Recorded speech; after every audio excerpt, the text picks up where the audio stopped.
सभी विद्यार्थियों का हार्दिक स्वागत है YouTube चैनल इतिहास तरंग में।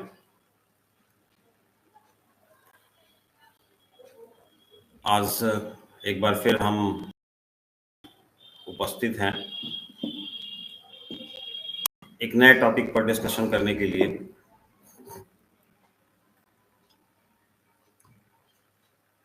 भारत में क्रांतिकारी आंदोलन के इतिहास पर हम डिस्कशन कर रहे हैं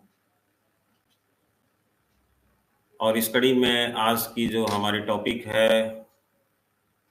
वह भारत में क्रांतिकारी आंदोलन के विकास के अंतर्गत HSRA और उसके बैनर तले जो भी क्रांतिकारी गतिविधियां हुई हैं उसकी रूपरेखा आपके सामने आज के लेक्चर में रखी जाएगी।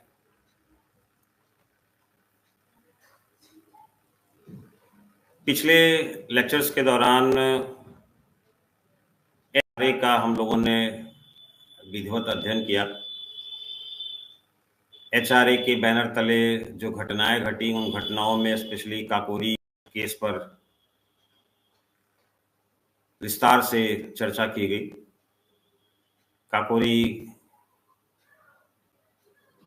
ट्रेन रॉबरी केस में जो महत्वपूर्ण घटनाक्रम थे उन घटनाक्रमों को बहुत बारीकी से आपके सामने रखा गया और नौजवान सभा, काकोरी केस के बाद जो नौजवान सभा का गठन हुआ उस पर भी हमने आपसे डिस्कशन किया था। चलिए आज यहीं से हम आज के लेक्चर को कंटिन्यू करते हैं।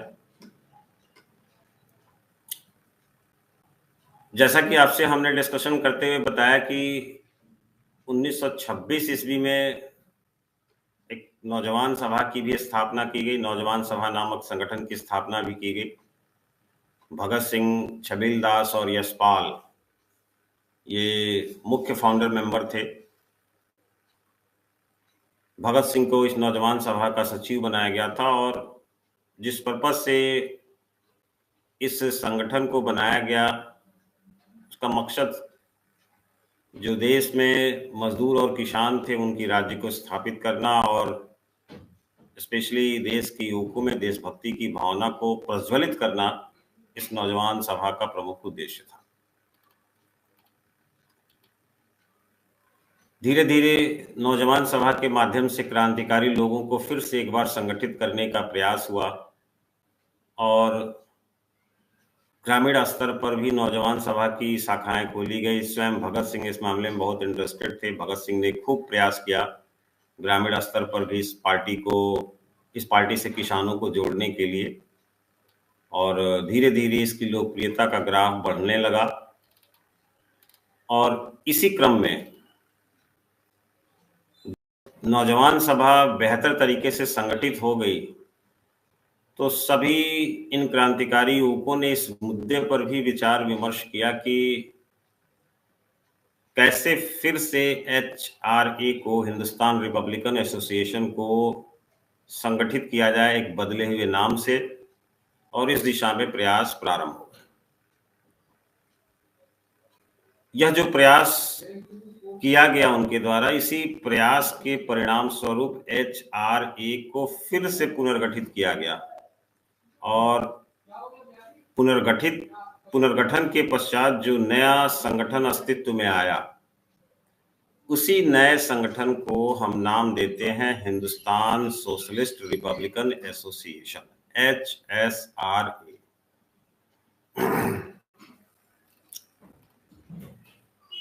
आइए थोड़ा और विस्तार से हम इस पर चर्चा करें और यह देखने का प्रयास करें कि HSRA ने, हिंदुस्तान सोशलिस्ट रिपब्लिकन एसोसिएशन ने किस तरह से भारत में क्रांतिकारी घटनाओं को अंजाम दिया।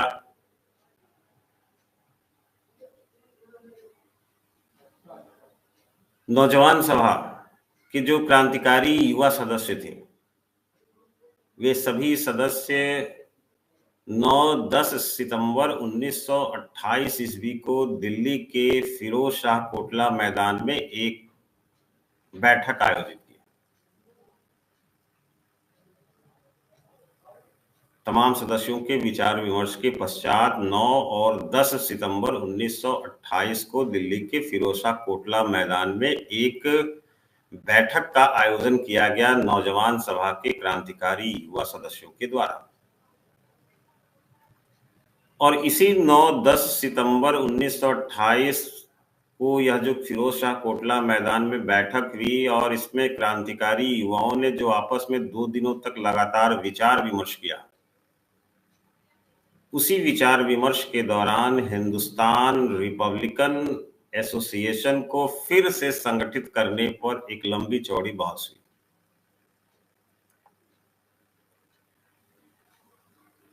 इस सम्मेलन में युवा क्रांतिकारियों ने सामूहिक नेतृत्व को स्वीकार करते हुए, देखिए पहले वाले चरण में आप देख रहे हैं व्यक्तिगत प्रयास चल रहा है, लेकिन यहाँ जो सम्मेलन हो रहा है, इस सम्मेलन में युवा क्रांतिकारियों ने सामूहिक नेतृत्व को स्वीकार किया और सामूहिक नेतृत्व को स्वीकार करते हुए एक टारगेट फिक्स किया कि हम देश में समाजवाद की भावना को स्थापित करेंगे, समाजवाद के लक्ष्य को स्थापित करेंगे।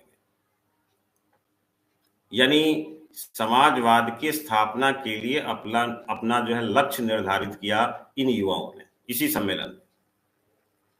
और 10 सितंबर 1928 को जब सम्मेलन की समाप्ति हुई तो उसके ठीक पहले अपने संबोधन के माध्यम से भगत सिंह ने इस क्रांतिकारी संगठन का नाम हिंदुस्तान सोशलिस्ट रिपब्लिकन एसोसिएशन रखने की घोषणा की। तो कुल मिलाकर 9 और 10 सितंबर 1928 को दिल्ली के फिरोज शाह कोटला मैदान में हिंदुस्तान सोशलिस्ट रिपब्लिकन एसोसिएशन नाम के संगठन की स्थापना हुई। इस संगठन यह कोई नया संगठन नहीं था, यह वही संगठन था जो 25 में आपने देखा एचआरए का जो गठन किया गया था, उसी का पुनर्गठित स्वरूप था। यानी संगठन बनाने का जो फिर मकसद था वो यही था कि हम अपने लक्ष्य के लिए संगठित प्रयास करें, एक झंडे तले प्रयास करें। लक्ष्य क्या था उस पर भी हमने आपसे चर्चा किया कि भाई पहले तो ये एक सामूहिक नेतृत्व की बात स्वीकार करते हैं, दूसरी बात भारत में समाजवादी शासन व्यवस्था को स्थापित करने के लिए अपना लक्ष्य निर्धारित करते हैं। समाजवादी शासन व्यवस्था का मतलब है कि समाज में हर तबके के लोगों को, हर वर्ग के लोगों को बराबर सुविधाएं मिले, न कोई गरीब रहे, न कोई अमीर रहे, न कोई पूंजीपति रहे, न कोई श्रमिक रहे। एक समता मूलक समाज की स्थापना का लक्ष्य होता है समाजवाद में, और इसी लक्ष्य को उन्होंने निर्धारित किया था दिल्ली वाले इस सम्मेलन में। अब इस लक्ष्य को पाने के लिए एचएसआरए ने अपने कार्यकर्ताओं को बम बनाने की शिक्षा देने का विशेष प्रबंध किया। बम बनाने की शिक्षा के लिए बंगाल के कार्यकर्ताओं को निमंत्रण देने का फैसला भी लिया गया, और साथ ही साथ बम बनाने के लिए या गतिविधियों को अंजाम तक पहुंचाने के लिए जरूरी था कि पैसा एकत्रित हो। तो पैसा एकत्रित करने, पैसा इकट्ठा करने का भी एक योजना बनी, और फिर इस तरह से देश में सशस्त्र क्रांति लाने का निर्देश इन युवाओं को दिया गया या एचएसआरए के कार्यकर्ताओं को दिया गया। अब यहाँ जो पैसा एकत्रित करने का मकसद था, पिछली बार भी आपने देखा, एचआरए में भी देखा कि पैसा सबसे बड़ी समस्या बन रही थी इन युवाओं के लिए।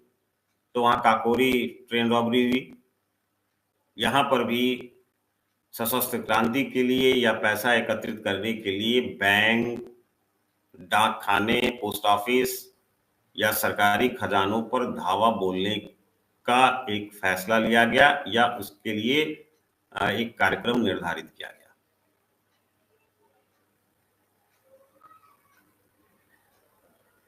एक बार फिर हम आपको ये बात कहेंगे कि पहले चरण के क्रांतिकारियों से इनका कार्यक्रम भिन्न था, क्योंकि ये छोटे सरकारी अफसरों, पुलिस के मुखबिरों इत्यादि व्यक्तियों पर हमला करने के पक्ष में नहीं थे,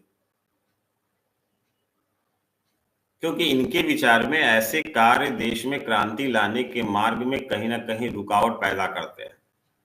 एक घटना को अंजाम दीजिए और उसके चक्कर में 10 लोग जो फंसते थे, इससे अब कम से कम इनका मोह भंग हो चुका था। इसके अलावा इन क्रांतिकारियों ने हिंदुस्तान सोशलिस्ट रिपब्लिकन फौज बनाने का भी फैसला लिया कि हम अपनी एक आर्मी बनाएंगे और इसमें गांव और शहरों के युवकों को भर्ती करके इन्हें सैनिक शिक्षा देने का भी प्रबंध किया गया या उसका निर्णय लिया गया या उसका निश्चय किया गया। यानी इस बार जो कार्रवाई हो रही थी वो बृहत्तर पैमाने पर हो रही थी। तो इस तरह से हिंदुस्तान सोशलिस्ट रिपब्लिकन एसोसिएशन का फिर से मतलब यह संस्था फिर से सामने आई, एक क्रांतिकारी संस्था फिर से सामने आई और फिर से एक बार देश में क्रांतिकारी घटनाएं धीरे धीरे क्रांतिकारी घटनाओं को अंजाम तक पहुंचाने का प्रयत्न प्रारंभ हो गया। हिंदुस्तान सोशलिस्ट रिपब्लिकन एसोसिएशन के बैनर तले जो सबसे पहली एक्शन ली गई, जो सबसे पहली कार्रवाई हुई, उसको हम इतिहास में सैंडर्स हत्याकांड के नाम से जानते हैं। सैंडर्स हत्याकांड, आइए देखते हैं सैंडर्स हत्याकांड क्या है। 1928 की यह घटना है जिसको हम सैंडर्स हत्याकांड कहते हैं। हिंदुस्तान सोशलिस्ट रिपब्लिकन एसोसिएशन के क्रांतिकारी युवा व्यक्तिगत हिंसा और हत्या की राजनीति छोड़कर धीरे धीरे संगठित क्रांतिकारी गतिविधियों में विश्वास करने लगे थे। पर आपको याद होगा कि 1928 में जो साइमन कमीशन को लेकर भारत में देशव्यापी विरोध हुआ, जो देशव्यापी प्रदर्शन हुआ, उस प्रदर्शन के दौरान पंजाब के क्षेत्र में लाला लाजपत राय, जो पंजाब के बहुत पॉपुलर लीडर थे, उनके ऊपर बर्बर लाठीचार्ज किया गया था। और लाठीचार्ज कराने वाला जो अफसर था उसका नाम था सैंडर्स। उसी लाठीचार्ज के बाद 1 महीने के पश्चात वो इतना उन्हें चोट लगी थी कि 1 महीने तक हॉस्पिटल में रहने के बाद अंततः लाला लाजपत राय ने दम तोड़ दिया था। उनकी मृत्यु के बाद, उनकी मौत ने युवा क्रांतिकारियों को एक बार फिर से व्यक्तिगत हिंसा और हत्या या फिर बदले की कार्रवाई करने के लिए मजबूर कर दिया। युवा क्रांतिकारियों ने इस शेरे पंजाब के नाम से मशहूर महान नेता लाला लाजपत राय की हत्या को अपने पौरुष के लिए एक चुनौती समझा और इस चुनौती को स्वीकार करते हुए 17 दिसंबर 1928 ईस्वी को भगत सिंह, चंद्रशेखर आजाद, राजगुरु, इन तीनों ने लाहौर में उस पुलिस अधिकारी जिसको हम सैंडर्स कहते हैं उसकी हत्या कर दी।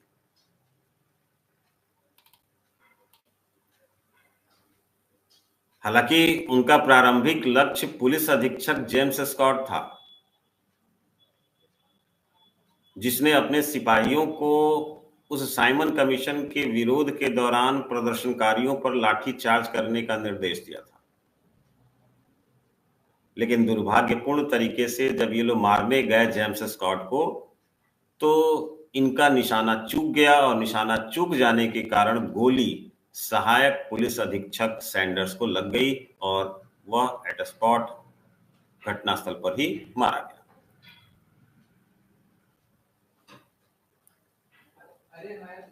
इतिहासकार चमन लाल कहते हैं कि सैंडर्स जब लाहौर के पुलिस हेडक्वार्टर से निकल रहे थे, तभी भगत सिंह और राजगुरु ने उन पर गोली चला दी। सैंडर्स पर सबसे पहले गोली जो है राजगुरु ने चलाई थी और उसके बाद भगत सिंह ने भी अपनी 32 mm की कोल्ट ऑटोमेटिक गन से, बहुत मतलब ये जो पिस्तौल के नाम है ये अक्सर आपसे प्रतियोगी परीक्षाओं में पूछे जाते हैं। सैंडर्स पर सबसे पहले गोली राजगुरु ने चलाई थी और उसके बाद भगत सिंह ने भी अपनी 32 mm की कोल्ट ऑटोमेटिक गन से गोली चलाई। हत्या के बाद HSRA के पोस्टर लगाए गए, मतलब दुस्साहस की ये पराकाष्ठा थी। हत्या करने के बाद HSRA के पोस्टर भी लगाए गए और उन पोस्टरों पर लिखा गया था, लाखों लोगों के चहेते नेता की एक सिपाही द्वारा हत्या पूरे देश का अपमान था। इसका बदला लेना भारतीय नवयुवकों का कर्तव्य था। वो लिखते हैं अपने पोस्टर में, HSRA के जो भी मेंबर्स थे, जो पोस्टर बनाया गया था उस पर ये भी लिखा गया था कि सैंडर्स की हत्या का हमें दुख है, पर वह उस अमानवीय और अन्यायी व्यवस्था का एक अंग था जिसे नष्ट करने के लिए हम संघर्ष कर रहे हैं।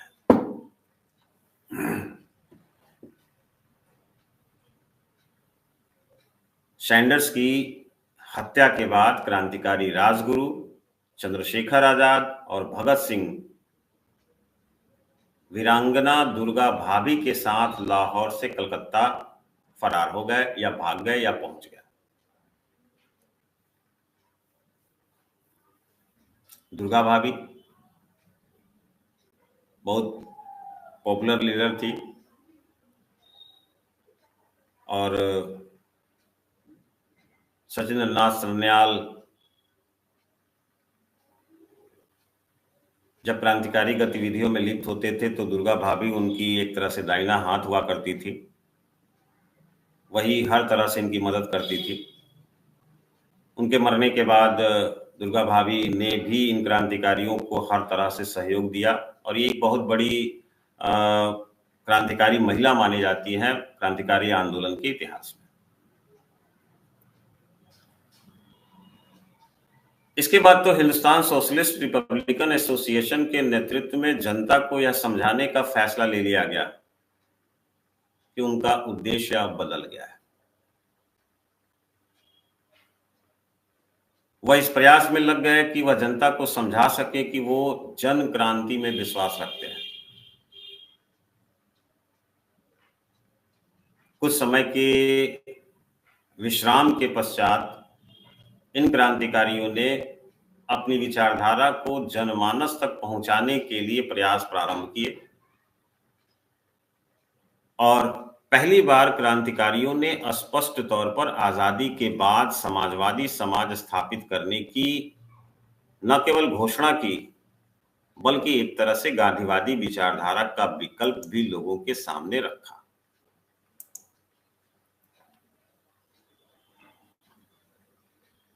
लेकिन एक सबसे बड़ी समस्या जो मेरी समझ से आती है वो ये थी कि इस सभा के जो अधिकतर नेता और कार्यकर्ता थे वो शहरों के मध्यम वर्ग और निचले मध्यम वर्ग से जुड़े हुए लोग थे। जिसको आप किसान कहते हैं, जिसको आप श्रमिक कहते हैं, जिसको आप मजदूर कहते हैं, शायद अभी भी ऐसे लोग इन क्रांतिकारी संगठनों से जुड़े हुए नहीं थे और जो पूंजीपति वर्ग के लोग थे जिनके पास पैसा था वो भी इन क्रांतिकारी संगठनों से बहुत ज्यादा अटैच्ड नहीं थे। इसलिए लेनिन के दर्शाए हुए मार्ग से हटकर इन्होंने संघर्ष के लिए जनता को संगठित करने की बजाय अपने वीरतापूर्ण कार्यों और व्यक्तिगत हिंसा और बम पिस्तौल की नीति के साथ साथ लोगों तक अपना संदेश पहुंचाने का निश्चय किया। भाई, घटना को अंजाम नहीं देंगे तो लोग इनके बारे में जानेगा कौन? जब इनके बारे में जानेंगे तो इनकी थ्योरी, इनके सिद्धांत, इनके दर्शन को भी लोग जानने की जिज्ञासु होंगे ताकि इनकी विचारधारा लोगों तक पहुंच सके। अब देखिए, चाहे ये लोग सिद्धांत रूप में हिंसा के विरुद्ध थे, मगर क्रांति लाने के लिए तो बम और पिस्तौल की नीति को ही तो आवश्यक तरीका माना जा सकता है। क्रांति, मुझे नहीं लगता है कि बम और पिस्तौल के बिना रिवॉल्यूशन आ सकती है, क्रांति आ सकती है।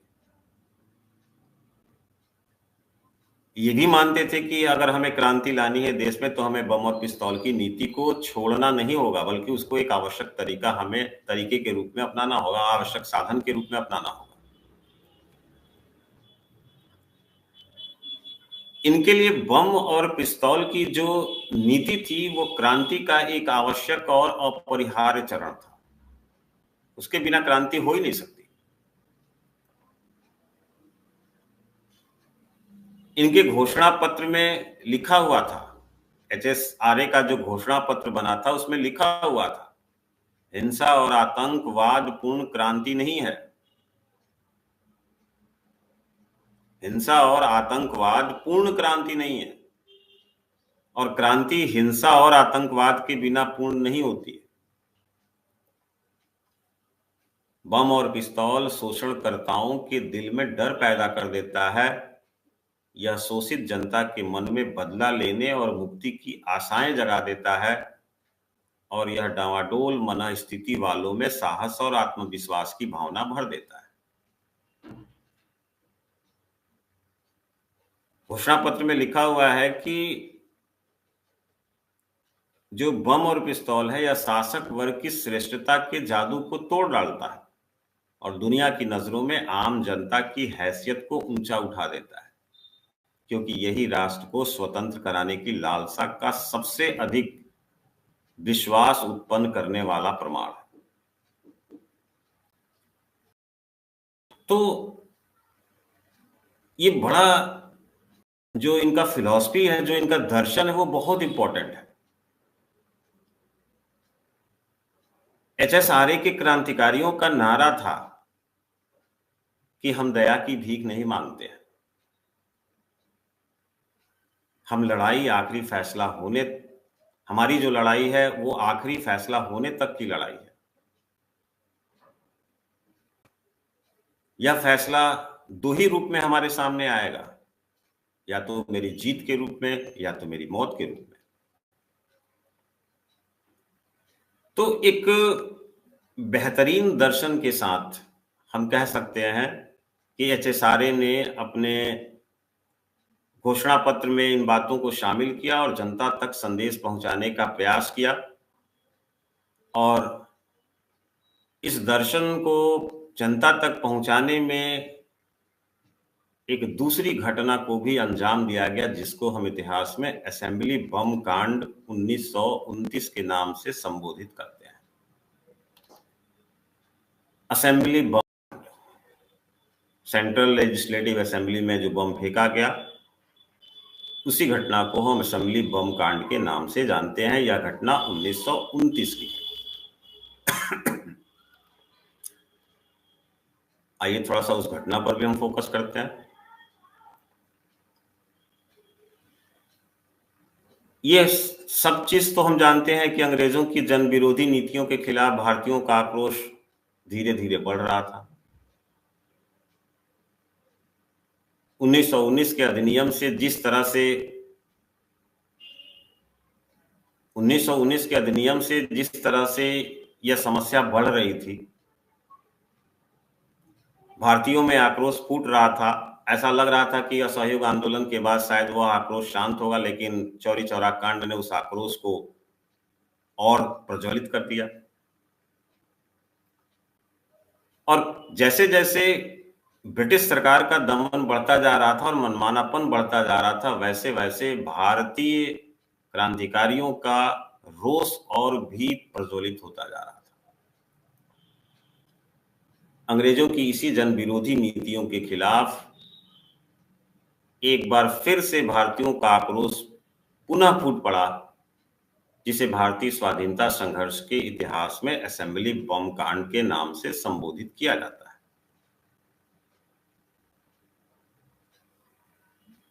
ब्रिटिश सरकार इस समय जनता, विशेषकर मजदूर की हम बात कर रहे हैं,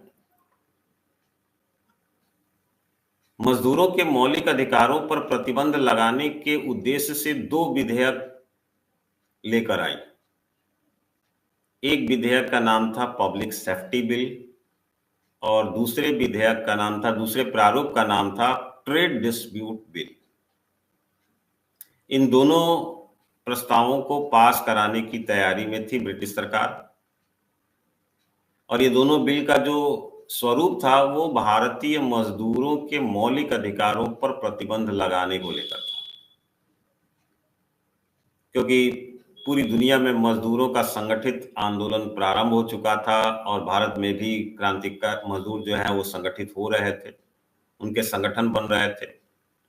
तो ब्रिटिश सरकार इससे घबराई हुई थी और ब्रिटिश सरकार ने इन श्रमिकों के संगठन को बनने से पहले ही रोकने के लिए 2 विधेयक विधानसभा से पास कराने की तैयारी प्रारंभ की।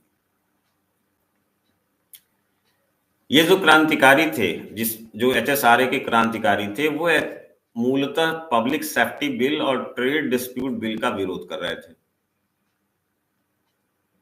ट्रेड डिस्प्यूट बिल पहले भी पास किया जा चुका था, जिसमें मजदूरों द्वारा की जाने वाली हर तरह की हड़ताल पर पाबंदी लगा दी गई थी।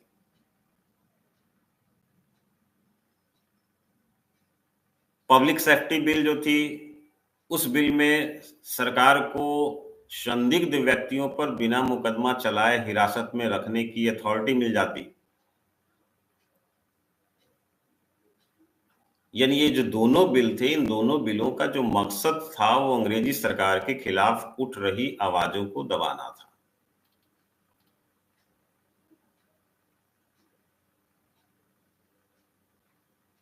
एक बिल तो पास हो गया था, तमाम विरोध के बावजूद दूसरे बिल की तैयारी चल रही थी। अब क्रांतिकारियों ने कुछ करने का फैसला किया। इन दोनों विधेयकों पर अपना विरोध जताने के लिए एचएसआरए यानी हिंदुस्तान सोशलिस्ट रिपब्लिकन एसोसिएशन द्वारा भगत सिंह और बटुकेश्वर दत्त को केंद्रीय व्यवस्थापिका सभा में बम फेंकने का काम सौंपा गया।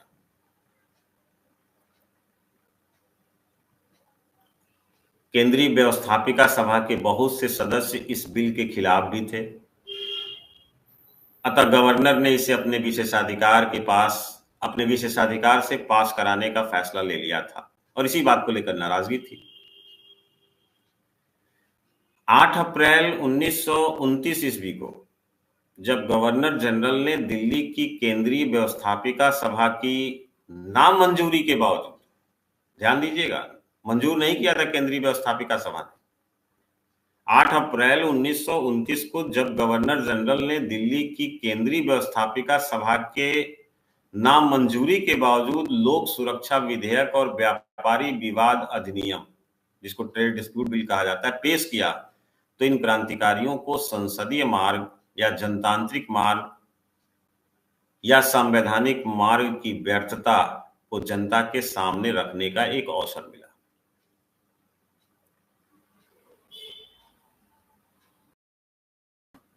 सदन का जो दर्शक दीघा था, जब ये बिल होने वाला था, आप जानते होंगे कि संसद में हर तरह के लोग बैठते हैं, जो विशेषकर पॉलिटिकल साइंस से जुड़े हुए विद्यार्थी होते हैं, जो संसद की कार्रवाई देखना चाहते हैं, उनके लिए पास जारी किया जाता है और वो कार्रवाई को देखने के लिए संसद के विभिन्न चेयर्स जो बने होते हैं उस पर वो बैठकर उस प्रक्रिया को देखने और समझने का काम करते हैं।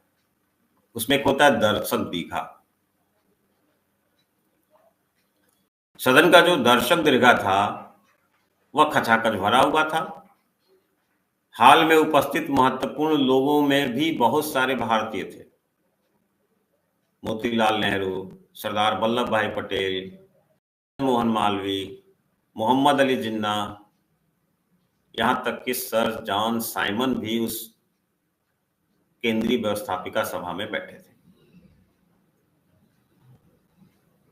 ठीक उसी समय, इससे पहले कि गवर्नर जनरल खड़ा होकर उस पर अपनी बातों को रखें और उसको पास करने की अनुमति प्रदान करें, ठीक उसी समय भगत सिंह और बटुकेश्वर दत्त ने विधानसभा के केंद्रीय हॉल में एक बम फेंका और बम फेंककर इन बिलों के खिलाफ अपने रोष और विरोध का परिचय दिया। अब बम फेंकते ही सदन में एक जोरदार धमाका हुआ और पूरा हाल धुएं और अंधकार से भर गया। बम फेंकने के बाद कुछ पर्चे भी फेंके गए और जो पर्चे फेंके गए उस पर क्रांतिकारियों ने बहुत सारी बातें लिखी थी। कुछ पर्चों पर इनकलाब जिंदाबाद लिखा हुआ था, कुछ पर्चों पर साम्राज्यवाद मुर्दाबाद लिखा हुआ था, कुछ पर्चों पर दुनिया भर के मजदूरों एक हो जाओ लिखा हुआ था, किसी किसी पर्चे पर ये सारे स्लोगन लिखे हुए थे। तो बम फेंकने के बाद पर्चे भी क्रांतिकारियों के द्वारा फेंके गए, जिन पर इनकलाब जिंदाबाद, साम्राज्यवाद मुर्दाबाद, दुनिया भर के मजदूरों संगठित हो जाओ, एक हो जाओ जैसे बहुत सारे नारे उस पर लिखे हुए थे।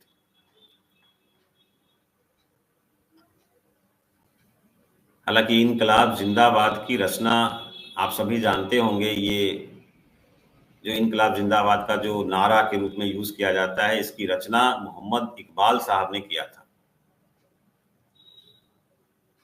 लेकिन एक नारे के रूप में पहली बार प्रयोग भगत सिंह ने किया। इसलिए बड़ा विवाद उठता है कि इनकलाब जिंदाबाद का नारा किसने दिया।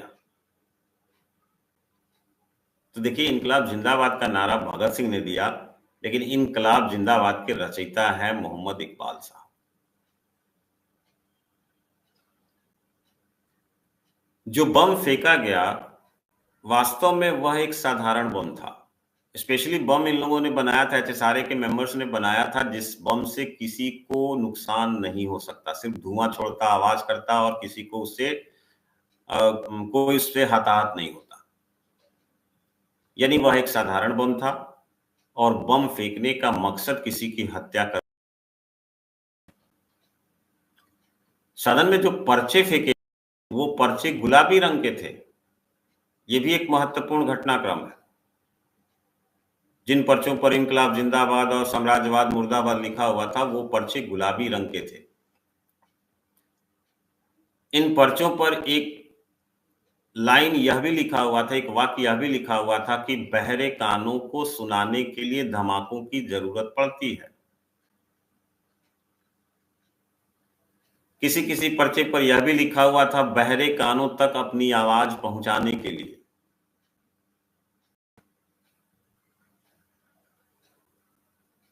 जवाहरलाल नेहरू जैसे लोग भी सदन में थे। इस घटना पर टिप्पणी करते हुए जवाहरलाल नेहरू कहते हैं, या जवाहरलाल नेहरू ने लिखा है कि यह बम देशवासियों का ध्यान आकर्षित करने के लिए एक बहुत बड़ा धमाका था। अच्छा, बड़ी विचित्र बात है कि बम फेंकने के बाद दोनों क्रांतिकारी वहीं खड़े रह गए और स्वेच्छा से उन्होंने अपनी गिरफ्तारियां भी दी, सरेंडर भी कर गए, लो भैया मुझे गिरफ्तार कर लो। इस पूरे एपिसोड में मुख्य बात यह है कि बम भगत सिंह ने अकेले फेंके थे। गए थे दो आदमी, लेकिन बम फेंका था अकेले भगत सिंह ने। इस प्रकार इस घटना को लेकर इन क्रांतिकारियों के खिलाफ मुकदमा चला। मई 1929 में मुकदमा की शुरुआत हुई। मुकदमे की सुनवाई के दौरान जो भारत इन क्रांतिकारियों की जो रिप्रेजेंटेटिव वकील थी, उनका नाम था अरुणा आशफ अली। मुकदमे की सुनवाई के दौरान वकील अरुणा आसफ अली ने बटुकेश्वर दत्त का प्रतिनिधित्व किया।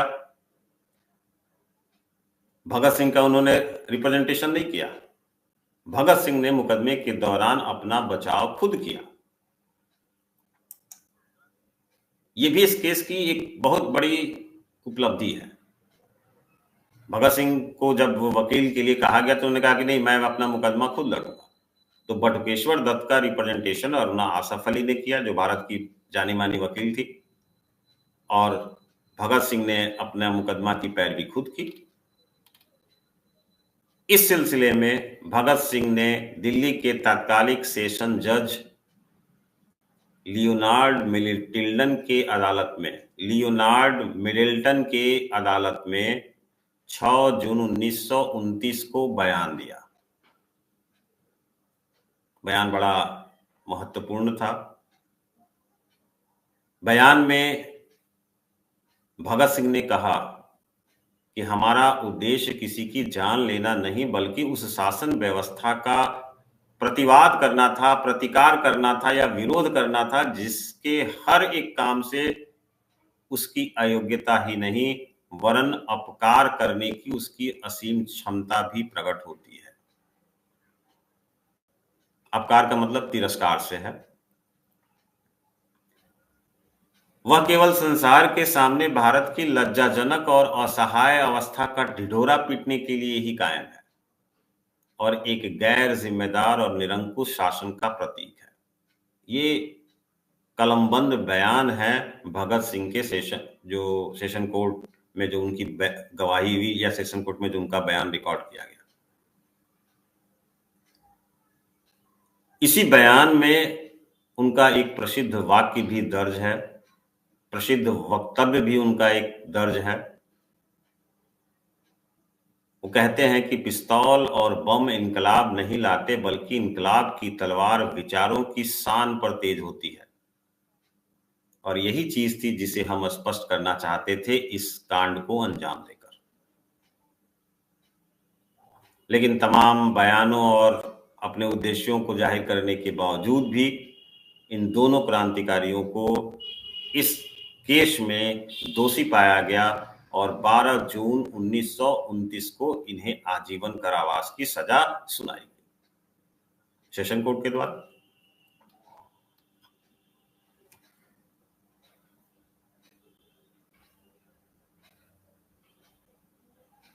इस क्रांतिकारी आंदोलन के सेकेंड फेज में इस घटना के बाद जो महत्वपूर्ण केस उभर कर आता है, जो महत्वपूर्ण केस सामने आता है, उसको हम कहते हैं लाहौर षड्यंत्र केस। असेंबली बम कांड से जुड़ी हुई यह घटना है जिसको हम लाहौर षड्यंत्र केस के नाम से जानते हैं। यह भी 1929 की घटना है, 1929 की घटना है। भगत सिंह और बटुकेश्वर दत्त की गिरफ्तारी के कारण हिंदुस्तान सोशलिस्ट रिपब्लिकन एसोसिएशन के अनेक क्रांतिकारी भी पकड़े जाने लगे। होना ही था ये। बाद में भगत सिंह, सुखदेव, राजगुरु और अन्य क्रांतिकारियों पर अनेक षड्यंत्रों में शामिल होने के आरोप में संयुक्त रूप से मुकदमा चला दिया गया। असेंबली बम कांड में तो 2 लोग पकड़े गए, लेकिन जब जांच पड़ताल होने लगी तो इसके तार एचएसआर से जुड़े। एचएसआर के भी बहुत सारे नेता, बहुत सारे युवा क्रांतिकारी पकड़े गए और फिर उनकी जब जांच की गई तो बहुत सारे षड्यंत्र में शामिल होने में आप कह सकते हैं बहुत सारे क्रांतिकारी उभर कर सामने आ गए।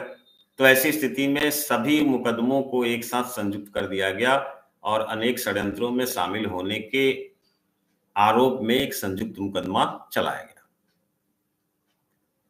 यही जो संयुक्त मुकदमा चला, इसी को भारतीय स्वाधीनता संघर्ष के इतिहास में, भारत में क्रांतिकारी आंदोलन के विकास के इतिहास में लाहौर षड्यंत्र केस के नाम से संबोधित किया जाता है।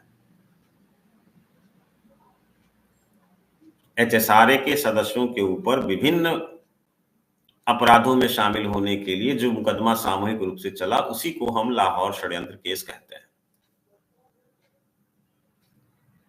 अब अदालत में मुकदमा चलने लगा, लंबी परिघटना थी। युवा क्रांतिकारी अदालत में अपना बयान दर्ज कराते। जो बयान वो अदालत में दर्ज कराते, अगले दिन वो अखबारों में छपते थे और अखबारों में वो बयान पूरे देश में छा जाते थे। यानी अखबारों में छपने के कारण उनका देश भर में प्रचार प्रसार हो रहा था, न केवल इन क्रांतिकारियों का बल्कि एचएसआरए का। मतलब देखिए, अपने सिद्धांतों को मतलब कोने कोने तक पहुंचाने के लिए किस हद तक ये लोग जाने के लिए तैयार थे, आप इनकी देशभक्ति बेहतर तरीके से समझ सकते हैं। अपने सिद्धांतों के प्रति निडर, दुस्साहसी और पूरी तरह से प्रतिबद्ध थे। ये युवा क्रांतिकारी रोज अदालत में जाते थे अपने बयान को दर्ज कराने के लिए बहस के दौरान, और इनकलाब जिंदाबाद का नारा लगाते हुए जाते भी थे और इनकलाब जिंदाबाद का नारा लगाते हुए वापस भी आते थे। मतलब ऐसा लगता था कि जैसे अदालत की कार्रवाई एक दर्शनीय कार्रवाई के रूप में दिखाई पड़ती थी। अदालत में वकील बहस करते रहते थे और बहस के दौरान ये क्रांतिकारी गाना गाते रहते थे, मेरा रंग दे बसंती चोला, सरफरोशी की तमन्ना अब हमारे दिल में है। तो इस तरह के क्रांतिकारी गीत जो है ये बीच बीच में अपना गाते रहते थे। बिल्कुल बेखौफ, बिल्कुल निडर। हालांकि ये सभी युवा क्रांतिकारी जंजीरों में जकड़े हुए थे और जंजीरों में जकड़े इन युवा क्रांतिकारियों के ये नारे और ये गीत भारतीय जनमानस को कहीं न कहीं झकझोरने में कामयाब रहे। अहिंसक आंदोलन में विश्वास रखने वाले भी अब इन क्रांतिकारियों के प्रति सहानुभूति रखने लगे। भगत सिंह का नाम तो जैसे समस्त भारतीयों की जुबान पर ही आ गया।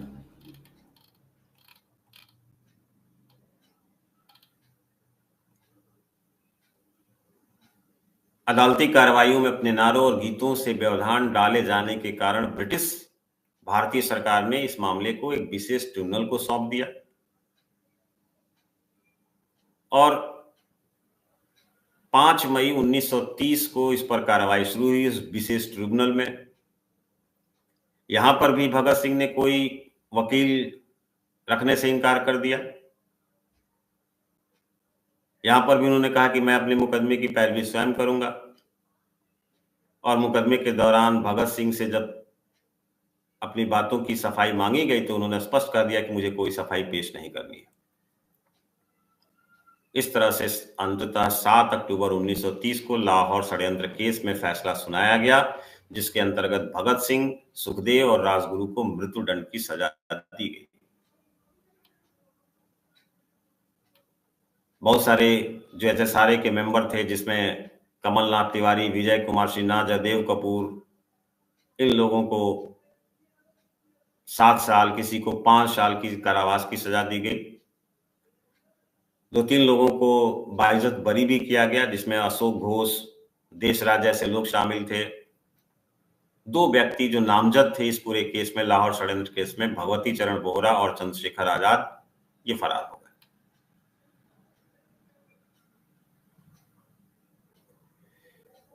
इस मृत्युदंड की सजा सुनाए जाने के बाद भी यह न्यायिक युद्ध खत्म नहीं हुआ। प्रीवी काउंसिल में इसकी अर्जी दी गई। इसका प्रचार प्रसार भारत से बाहर भी किया गया, लेकिन प्रीवी काउंसिल द्वारा भी यह अर्जी नामंजूर कर दी गई। मदन मोहन मालवीय साहब ने वायसराय के सामने इस मामले को रखने का प्रयास किया, उनके सामने अपील की कि अपनी दया के विशेषाधिकार का इस्तेमाल करके इनके मृत्युदंड को आजीवन कारावास में बदल दिया जाए, लेकिन सारे प्रयास निरर्थक साबित हुए और इस पर कोई कार्रवाई नहीं हुई। इनकी सभी अपीलों को नामंजूर कर दिया गया ऊपर के सभी चैनलों पर। इससे पूरे भारत में रोष फैल गया। अंग्रेजों के खिलाफ अपने संघर्ष में स्वाधीनता सेनानी इससे और अधिक एकजुट हुए। जैसे ही क्रांतिकारियों को फांसी की सजा सुनाई गई, लाहौर में धारा 144 लागू कर दी गई और मृत्युदंड के लिए भी जब तिथि निर्धारित की गई 24 मार्च 1931, इतना ज्यादा हंगामा हिंदुस्तान में मचा कि ब्रिटिश सरकार इतनी ज्यादा डर गई थी कि 24 मार्च की जगह पर 23 तारीख की ही रात्रि को इन सपूतों को फांसी पर लटका दिया गया। लाहौर सेंट्रल जेल में फांसी के फंदे की तरफ बढ़ते हुए इन तीनों क्रांतिकारियों ने भगत सिंह, सुखदेव और राजगुरु, भगत सिंह बीच में थे, सुखदेव उनकी बाईं तरफ थे, राजगुरु उनकी दाहिनी तरफ थे और गीत गाते हुए फांसी के फंदे की तरफ गए। दिल से न निकलेगी मरकर भी वतन की उल्फत, मेरी मिट्टी से भी खुशबू ये वतन आएगी। उनके दोनों साथी भी उनके सुर में सुर मिला रहे थे।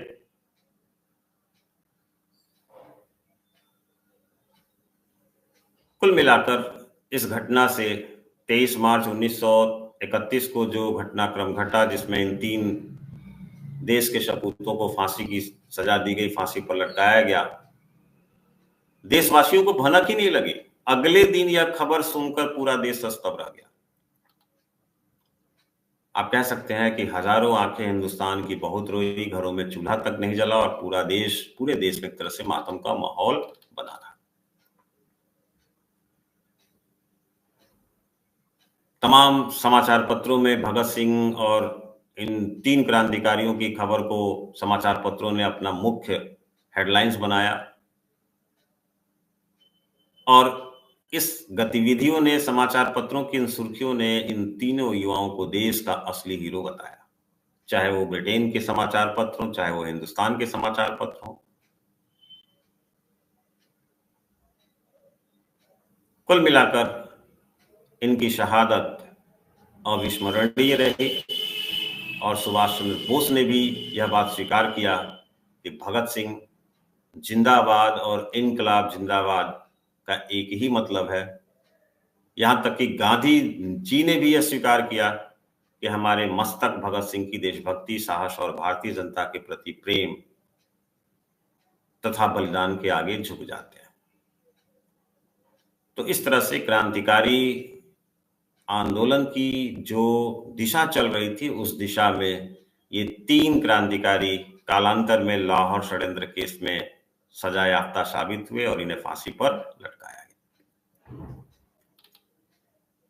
इस कड़ी में एक और घटना है जिसका जिक्र हम नेक्स्ट टाइम जब मिलेंगे, कल भी क्लास चलेंगे और कल जब हम मिलेंगे तो आपसे एक और क्रांतिकारी के कुछ अलग तरह के कारनामे पर चर्चा, जिसमें जतिन दास की भूख हड़ताल की कार्रवाई चर्चा की जाएगी। तो आज के लिए दोस्तों सेशन को यहीं समाप्त करने की अनुमति दीजिए। उम्मीद है कि सेशन आपको समझ में आया होगा। फिर मिलते हैं एक छोटे से विश्राम के बाद, एक छोटे से अंतराल के बाद। तब तक के लिए आप सभी लोग खुश रहें, मस्त रहें। धन्यवाद आप सभी को मेरे साथ जुड़ने के लिए। Thank you very much.